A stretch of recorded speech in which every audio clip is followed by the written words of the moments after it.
ನೆನೆಹಿನಲ್ಲಿ ಬೆಳ್ಳಿ ರಥೋತ್ಸವ ಹಾಗೂ ಹಿರಿಯ ತಾಯಿಯಂದಿರಿಗೆ ಸನ್ಮಾನ ಕಾರ್ಯಕ್ರಮ, ವಿಶೇಷ ಉಪನ್ಯಾಸ ಜೊತೆಗೆ ಶಿವಾನುಭವ ಗೋಷ್ಠಿಯ ಕಾರ್ಯಕ್ರಮದಲ್ಲಿ ಉಪಸ್ಥಿತರಿರತಕ್ಕಂತಹ ಎಲ್ಲ ಪರಮ ಪೂಜ್ಯರಲ್ಲಿ ತಮ್ಮೆಲ್ಲರಲ್ಲಿ ಶರಣರು. ಇಲ್ಲಿಯವರೆಗೆ ತಾವುಗಳೆಲ್ಲ ಸನ್ಮಾನ್ಯ ಶ್ರೀಮತಿ ಲೀಲಾ ಮಲ್ಲಿಕಾರ್ಜುನ್ ಕಾರಟಗಿ ಅವರು ಇವರ ಮಾತುಗಳನ್ನು ತಾವೆಲ್ಲ ಅತ್ಯಂತ ಸಂತೋಷದಿಂದ ಕೇಳಿದ್ರಿ ಅಂತ ಭಾವಿಸಿಕೊಳ್ತೇವೆ.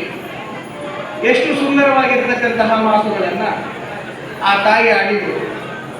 ಯಾವುದು ಜ್ಞಾನ ಅಂತಕ್ಕಂಥದ್ದನ್ನು ಬಹಳ ಸುಂದರವಾಗಿ ತಿಳಿಸಿದರು. ಜ್ಞಾನವೇ ಇಲ್ಲ ಅಂತಂದ್ರೆ ಮನುಷ್ಯ ಸಂತೋಷಿಯಾಗಿರ್ಲಿಕ್ಕೆ ಸಾಧ್ಯವಿಲ್ಲ. ಜ್ಞಾನ ಬೇಕು. ಕೇವಲ ವಸ್ತುಗಳಿದ್ವು ಅಂತಂದ್ರೆ ಮನುಷ್ಯ ಸುಖದಿಂದ ಬದುಕಲಿಕ್ಕೆ ಸಾಧ್ಯವಿಲ್ಲ. ಆ ವಸ್ತುವಿನ ಕುರಿತು ಜ್ಞಾನ ಬೇಕು. ನನ್ನ ಹತ್ರ ಒಂದು ವಸ್ತು ಅದ, ಇಲ್ಲೊಂದು ಪೆನ್ ಅದ ಅಂತಂದ್ರೆ ಈ ಪೆನ್ನನ್ನು ಹೇಗೆ ಉಪಯೋಗ ಮಾಡ್ಕೊಳ್ಬೇಕು ಅಂತಕ್ಕಂತಹ ಜ್ಞಾನ ಬೇಕಾಗುತ್ತೆ.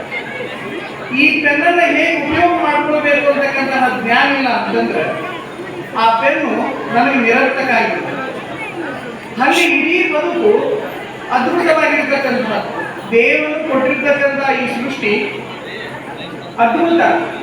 ಆದ್ರೆ ಈ ಸೃಷ್ಟಿಯ ಬಗ್ಗೆ ಜ್ಞಾನ ಇಲ್ಲ ಅಂತಂದ್ರೆ, ಬದುಕಿನ ಬಗ್ಗೆ ಜ್ಞಾನ ಇಲ್ಲ ಅಂತಂದ್ರೆ ಬದುಕೆಲ್ಲವೂ ಸಹ ನಮ್ಗೆ ನಿರರ್ಥಕವಾಗಿ ಹೋಗ್ಬಿಡುತ್ತದೆ. ನಮ್ಮ ಜೀವನ ಸಮರ್ಥ ಆಗಬೇಕು ಅಂತ ಹೇಳಿದ್ರು, ಸಶಕ್ತ ಆಗಬೇಕು ಅಂತ ಹೇಳಿದ್ರು. ಯಾವ ಕಾರಣಕ್ಕೂ ಸಹ ಅದು ಎಂಥ ಪ್ರಸಂಗ ಬಂದರೂ ಸಹ ವಿಚಲಿತವಾಗದೆ ಅದು ಶ್ರೀಮಂತವಾಗಬೇಕಾದ್ರೆ ಮನುಷ್ಯನಿಗೆ ತಿಳುವಳಿಕೆ ಮಟ್ಟ ಏನದ ಬಹಳ ಪ್ರಮುಖವಾಗಿರ್ತಕ್ಕಂಥ ಸಂಗತಿ ಆಗಿದೆ. ಆ ತಿಳುವಳಿಕೆ ಇಲ್ಲ ಅಂತಂದ್ರೆ ಮನುಷ್ಯ ಹಲವು ಬಾರಿ ತಪ್ಪು ಮಾಡ್ತಾನೆ. ವಸ್ತುವಿನ ಜ್ಞಾನ ಇಲ್ಲ ಅಂತಂದ್ರೆ ಮನುಷ್ಯ ಸೋತು ಅಂತಂದ್ರೆ ಅವನು ಶ್ರೀಮಂತ ಆಗೋದಿಲ್ಲ.